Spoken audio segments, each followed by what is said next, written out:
Түркиядан келген ағымдар болсын, арабтардан келген ағымдар болсын, билікке ұмтылады.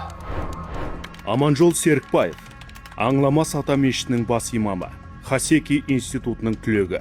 Астана медресесінде оқыдық. Сол медресе бітіргеннен кейін Түркияда оқып жүрген кезде ол жерде мен біраз жігіттерді көрдім.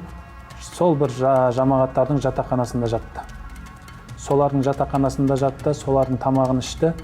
Ал олар солардың тамағын ішкеннен соң, солардың жатақханасында жатқаннан соң, елге келген кезде де дәл солардың сөзін сөйлейді деп мен білемін.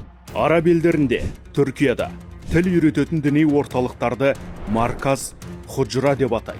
Жеке қорлардың қаржысына құрылған, өз саясаты, мүддесі бар. Алпауыттар көп жағдайда бұндай орталықтарды жұмсақ күш ретінде пайдаланады. Ол жердің муфтияты Диянет деп аталады. Ал ол Диянет деген қазіргі таңда біздің осы муфтият мына жамағаттармен қалай тайталасып жатыр, дәл сондай тайталасы оларда да көп болып жатыр.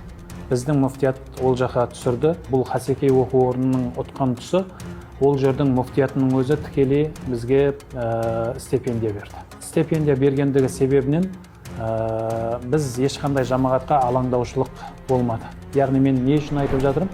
Ол жердегі қазіргі таңда енді мен атын айтып, мына адам деп түстемей қойын. Солардың жатақханасында жатқан қазіргі таңда елімізде біраз жігіттер қызметте жүр. Біздің нанымызды жеп, біздің суымызды ішіп, өзге елге ұлы жатыр. Сол жақтың әнін айтқысы келіп жатыр, сол жақтың күйін күйлегісі келіп жатыр. Біздің елдігіміз, біздің ел таңбамыз, біздің туымыз деген қасиеттер оларда жоқ. Кейде әнұран айтқан кезде де қолыңда бүйтіп өзің абыроймен ұстап тұрған кезде оларды солай ұстап тұрады деп айта алмаймын. Негізгі фундаменталды білімді біз өз елімізде, өзіміздің қазақ ұстаздардан алуымыз керек. Главный ілімдерді өзің елмен алып барғаннан кейін, ол жаққа барған кезде ол жердің жамағаты болады, басқа болады деген сияқты нәрселерде